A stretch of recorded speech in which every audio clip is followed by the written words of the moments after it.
Hello बच्चों, let's read the question. The question says the correct stability order of the following diazonium salt is. तो हमारे पास में 4 diazonium salts आप देख सकते हो. डायज़ोनियम सॉल्ट्स की पहचान के लिए हम N2Cl- देखते हैं और इनके साथ में कनेक्टेड है OCH3, NO2 और Cn, और इसके साथ में कुछ भी कनेक्टेड नहीं है सी वाले ऑप्शन में. तो हमको बताना है कि ABCD में से कौन सा जो है रिप्रेजेंट कर रहा है सही स्टेबिलिटी ऑर्डर को. चलिए, इस क्वेश्चन को सॉल्व करने के लिए सबसे पहले अपन यूज़ करेंगे यहाँ पे की कॉन्सेप्ट. तो यहाँ पे जो हमारा की कॉन्सेप्ट रहेगा, तो की concept is stability. Stability of diazonium salt. Stability of diazonium salt. तो सबसे पहली चीज़ तो अपन ये चेक करते हैं कि डायज़ोनियम सॉल्ट की स्टेबिलिटी किन चीज़ों पर डिपेंड करती है.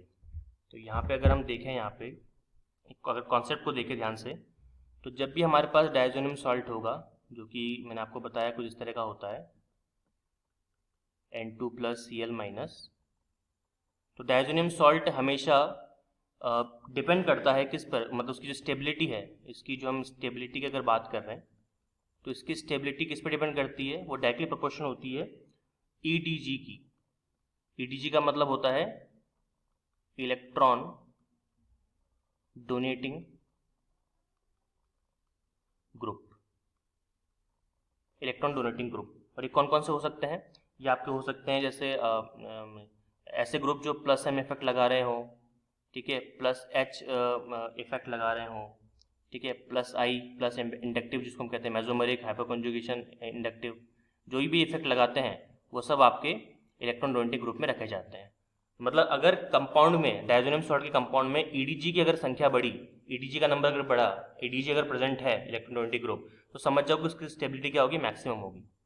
वहीं दूसरी तरफ अगर हमारे पास में कोई डायज़ोनियम सॉल्ट है और कंपाउंड में अगर मान लीजिए इलेक्ट्रॉन विड्रॉइंग ग्रुप है, तो वो उसके इनवर्सली प्रोपोर्शनल होगा.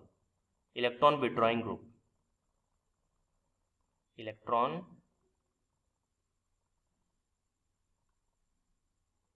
Withdrawing group. और ये कौन कौन से हो सकते हैं? ऐसे सभी कंपाउंड जो -M इफेक्ट लगा रहे हो, -H लगा रहे हो, -I लगा रहे हो, वो सारे के सारे आपके इलेक्ट्रॉन विड्रॉइंग ग्रुप में आ सकते हैं. तो अगर इलेक्ट्रॉन विड्रॉइंग ग्रुप प्रेजेंट है डायज़ोनियम सॉल्ट के अंदर, तो वो ऑब्वियस सी बात है क्या करेगा, स्टेबिलिटी को डिक्रीज करेगा. तो ये तो हो गया कॉन्सेप्ट. अब इसी कॉन्सेप्ट को अप्लाई करके अपन देखते हैं हमारे कंपाउंड्स के अंदर क्या उससे हम आंसर फाइंड आउट कर सकते हैं कि नहीं. हाँ जी, तो अगर आप देखें OCH3 का, तो CH3 जो है ना, वो आपका इलेक्ट्रॉन डोनेटिंग ग्रुप है और ये प्लस M इफेक्ट लगा रहा है. और हमने अभी जस्ट पढ़ा, क्या पढ़ा हमने, कि इलेक्ट्रॉन डोनेटिंग ग्रुप हमेशा स्टेबिलिटी को बढ़ाते हैं. सबसे ज़्यादा स्टेबिलिटी किसकी होगी? ए वाले की होगी, नो डाउट, ठीक है ना, हाईएस्ट. इसमें आप देखिए, ये आपका इलेक्ट्रॉन विड्रॉइंग ग्रुप है और ये -M इफेक्ट लगा रहा है.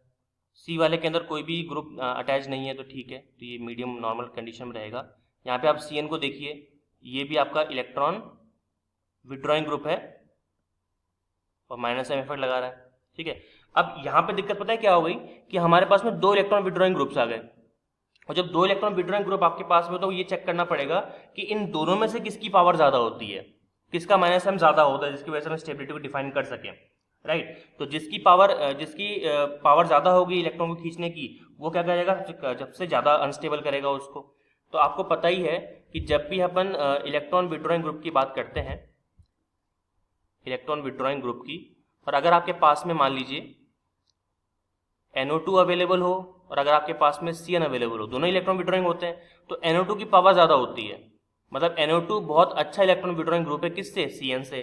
मतलब NO2 जिसके पास ये अवेलेबल होगा, उसकी स्टेबिलिटी बहुत ही कम हो जाएगी, ठीक है. तो इसका मतलब क्या हुआ कि सबसे हाई स्टेबिलिटी जो किसकी है, ए की है, विदाउट ए डाउट, क्योंकि इसके पास में +M ग्रुप है, इलेक्ट्रॉन डोनेटिंग ग्रुप है, EDG आपका, ठीक है. उससे कम किसका होगा? जिसके पास EDG नहीं है, यानी कि ऑप्शन नंबर सी, ठीक है ना. ऑप्शन में सी को क्यों लिख रहा हूं मैं, क्योंकि बाकी बी और डी के पास में इलेक्ट्रॉन विड्रॉइंग है, वो सी से भी कम स्टेबल होंगे. अब बी और डी में अगर चेक करें तो 2 EWG है, वो भी अलग अलग, लेकिन किसकी पावर ज्यादा है? NO2 की, तो इसकी सबसे कम होगी. तो मतलब इससे ज्यादा स्टेबिलिटी किसकी है? डी वाले की.